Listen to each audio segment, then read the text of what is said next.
মেঘনা নদী এপারের মানুষের জীবন জীবিকার প্রধান মাধ্যম এই নদীটি। নদীতে পাওয়া যায় ইলিশ, বোয়াল, ফাঁসা, কাচকি, চাপিলা, পোয়া, মলা, চিতল, গজার, মাগুর, শিঙের মতো নানা রকম ছোট বড় মাছ।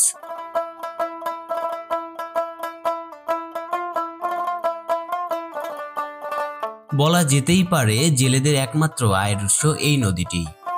জেলেরা সারা রাত মাছ ধরে সকালে এই ঘাটে বিক্রি করে তাদের জীবন অতিবাহিত করে। আজ জানাবো মেঘনা পাড়ের শত বছরের ঐতিহ্য বৈদ্যার বাজারের গল্প।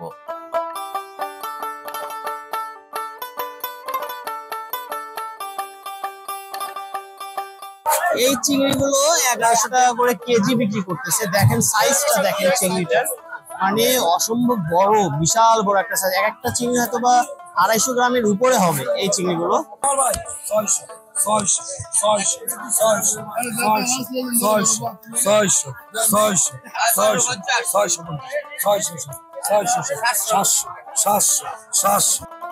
ভিডিওটি ভালো লাগলে সাবস্ক্রাইব করে আমাদের পাশে থাকবেন। চলুন ভিডিও শুরু করা যাক।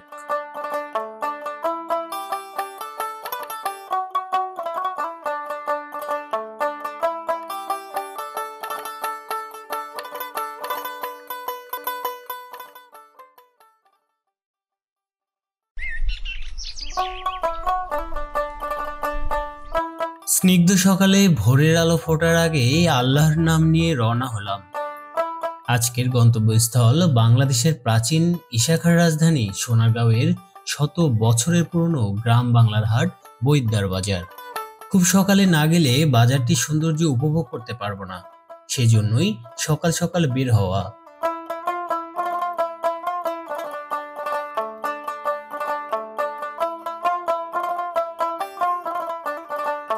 শুনেছি এ বাজারে নাকি আবার সাধ্যের মধ্যে মেঘনা নদীর সমস্ত মাছ পাওয়া যায়। সকালে স্নিগ্ধ বাতাস মনে প্রাণে মেখে নিচ্ছি, দেহে অনেকটা প্রশান্তি লাগছে। ব্যস্ত এই নগরী এখনো জাগেনি, তবে হয়তো একটু পরেই কোলাহলে লোকমুখর হয়ে যাবে। সকাল সকাল এক ভাইকে দেখতে পেলাম ভাপা পিঠার পসরা সাজিয়েছে।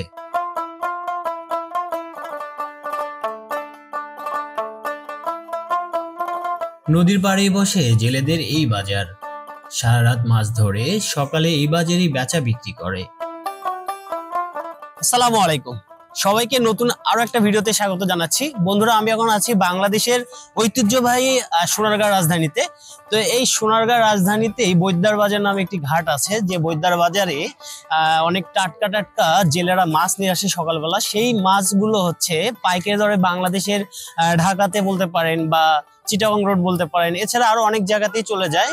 তো এই মেঘনা নদীর যে মাছটা আছে, মেঘনার ইলিশ মাছ বলেন, মেঘনার ছোট ছোট মাছ বলেন, বড় মাছ বলেন, সবগুলো মাছে মূলত হচ্ছে এখানে যে জেলেরা আছে সারা রাত অক্লান্ত পরিশ্রম করে কষ্ট করে সেই মাছগুলো নিয়ে আসে এবং সেই মাছগুলোই বাজারে যায়। আর সেই মাছগুলো কিন্তু আপনি আমি আমরা সকালবেলা বা রাতে যে খাবারটা খাই সেই মাছটাই খেয়ে থাকি। এখানে আসার কারণ হচ্ছে আসলে এখানে মাছের বাজারটা কেমন সেই তথ্যগুলো আপনাদের সঙ্গে আমি শেয়ার করব। তো সবাই ভিডিওটা দেখতে থাকবেন, আশা করি ভালো লাগবে। আর যদি ভিডিওটা ভালো লেগে থাকে তাহলে অবশ্যই সাবস্ক্রাইব করবেন। তো চলুন শুরু করা যাক।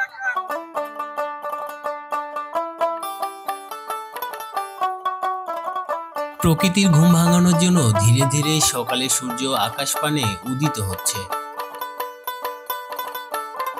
আর মাঝ নদী থেকে মাঝিরা একে একে ঘাটে নৌকা ভিড়াচ্ছে। এই মাছগুলোই তাদের আয়ের মূল উৎস। প্রবাদে আছে, আমরা মাছে ভাতে বাঙালি। প্রায় 4 শতকের অধিক নদী, অসংখ্য খালবিল, হাওর বাওর, ডোবানালার বাংলাদেশে পাওয়া যায় নানা রকম ও নানা স্বাদের মাছ। আকার আকৃতিতেও এরা যেমন বিচিত্র, নামগুলোও তেমনই নান্দনিক।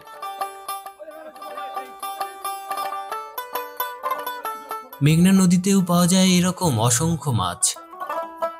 বৌরানী, গুলশা, তাপসে, চিতল, কাকিলা, কৈশিং, পাবদা চিংড়ি, ইলিশ কিংবা আরো কত কি।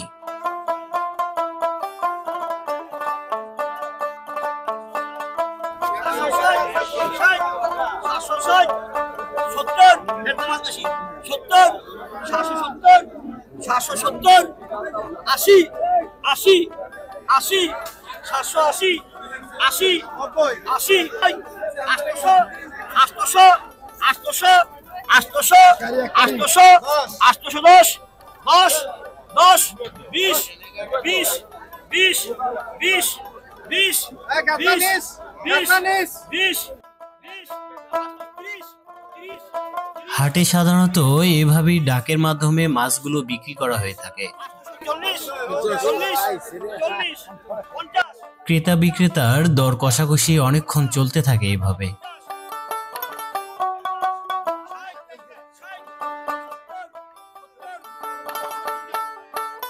ফাইনালি এই মাছটা হচ্ছে 870 টাকায় বিক্রি হলো লাস্টে দর দামে। 300 থেকে ডাক উঠছিল, 300 থেকে ডাক ওঠার পরে লাস্টে এখন 870 টাকায় এই পুরো মাছটা এটা কিনে নিল, উনি নিল এটা। তো এখানে যে মাছগুলো আসতেছে সেই মাছগুলো সম্পূর্ণ মাছগুলো কিন্তু ডাক হচ্ছে, সেই ডাকের মাধ্যমে মাছগুলো কিন্তু বিক্রি করছে তারা।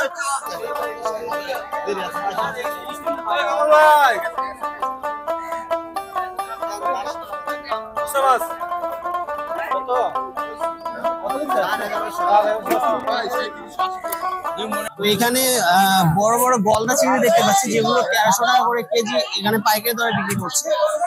যে চিংড়িগুলো দেখতে পাচ্ছেন এগুলো হচ্ছে 1100 টাকা করে কেজি বিক্রি করতেছে। এই চিংড়িগুলো 1100 টাকা করে কেজি বিক্রি করতেছে। দেখেন সাইজটা, দেখেন চিংড়িটার, মানে অসম্ভব বড়, বিশাল বড় একটা সাইজ। এক একটা চিংড়ি হয়তো বা 250 গ্রামের উপরে হবে এই চিংড়িগুলো।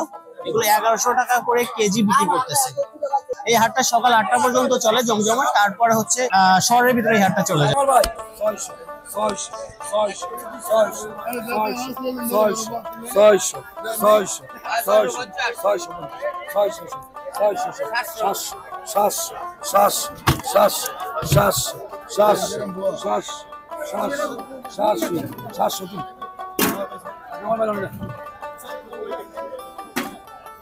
এই মাছটা 630 পর্যন্ত বলছে।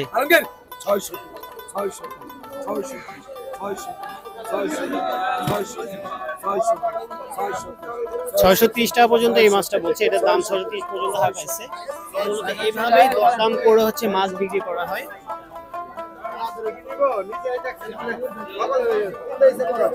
এগুলো কি নদীর?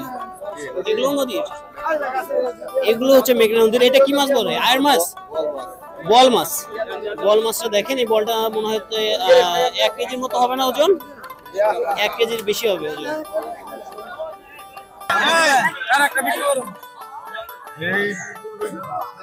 এগুলো কত করে বিক্রি করছো?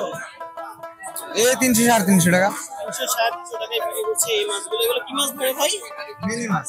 মিনি মাছ। এই মাছগুলো হচ্ছে 300 থেকে 350 টাকায় বিক্রি করছে। আর দাঁড়িয়ে থাকে এখানে ছোট বল মাছ নিয়ে এসছে 3 পিস। এই তুমি এগুলো কয় টাকা বিক্রি করতেছো? এগুলো 400 টাকা। 400 টাকা। তো হচ্ছে 400 টাকা হচ্ছে।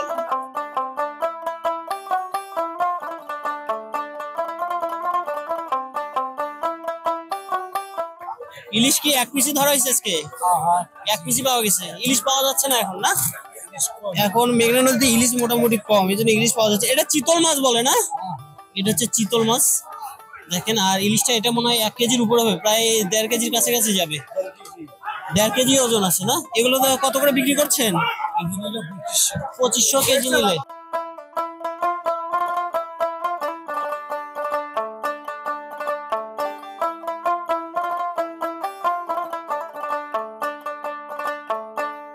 এই মাছগুলো কি মাছ এটা ভাই?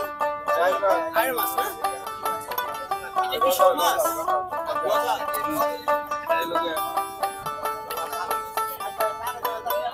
এই মাছটা এটা কি বলে মাছটা?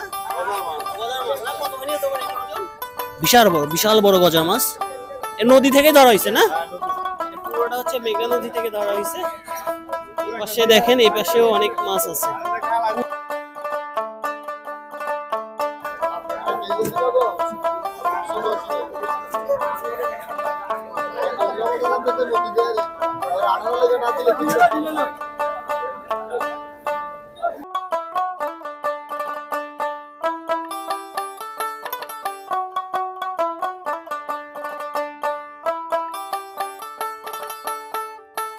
জেলেরা সকালের বেচা বিক্রি শেষ করে আবারও ছুটে চলে নদীর পানে।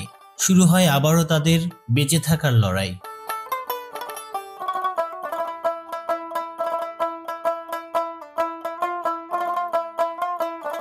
তো মেঘনা নদীতে ইলিশটা আগের মতো আর নেই, অনেকটা কমে গেছে। এখন আগের মতো মেঘনা নদীতে যে ইলিশটা থাকার কথা সেটা এখন নাই। আমি বাজারে শুধু এক পিস ইলিশ দেখলাম, অর্থাৎ আজকে শুধু এক পিস ইলিশ উঠছে, আর ইলিশ আজকে ওঠে নাই। অলরেডি এখন হচ্ছে 6:44 বাজে। আমি কিন্তু ভোর 5:30 দিয়ে বের হয়েছিলাম। আপনারা যদি যারা মাছ কিনতে চান, টাটকা মাছগুলো কিনতে চান, তারা কিন্তু সকালে 6টা থেকে 7টা বা 8টার ভিতরে যদি এই বৈদ্যবাজার বাজার ঘাটে আসেন, তাহলে কিন্তু মেঘনা নদীর যে মাছগুলো সেই মাছগুলো আপনারা কিনতে পারবেন। নাম কি বড় ভাই? লিটন। লিটন ভাই, সারা রাত কি আপনার নদীতে মাছ ধরে?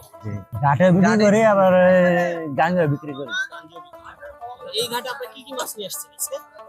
আজকে ট্যাংরা, পুঁটি মাছ, আপনার বাইং মাছ, এই। এখন কি ইলিশ মাছ পাওয়া যাচ্ছে?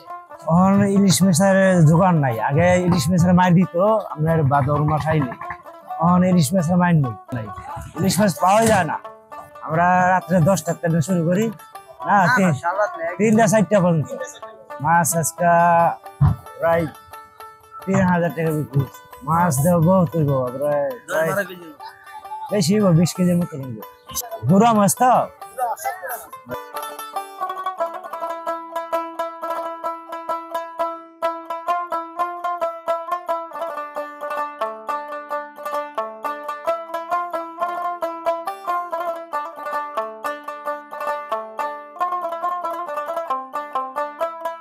তো এই ছিল প্রাচীন নগর সোনারগাঁও রাজধানীর হচ্ছে বৈদ্যার বাজার হাট।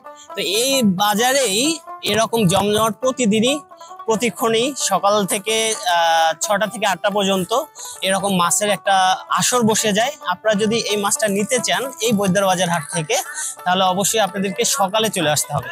সকালে এসে আপনারা নিতে পারবেন, এই সুন্দর একটা পরিবেশও দেখতে পারবেন। আর যারা ঘুরতে চান, এখানে কিন্তু মায়াদ্বীপ নামেও একটা দ্বীপ আছে, অথবা এই সাইডে হবে। তো এই মায়াদ্বীপও আপনারা চাইলে গিয়ে ঘুরতে পারবেন। তো এর আগের আমার একটা ব্লগ, মায়াদ্বীপের একটা ব্লগ আছে, চাইলে দেখে আসতে পারেন, আশা করি ভালো লাগবে। সোনারগাঁও বেশ কিছু ব্লগ আছে, এছাড়া কুমিল্লার কিছু ব্লগ আছে।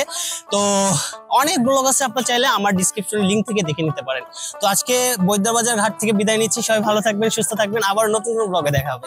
আসসালামু আলাইকুম।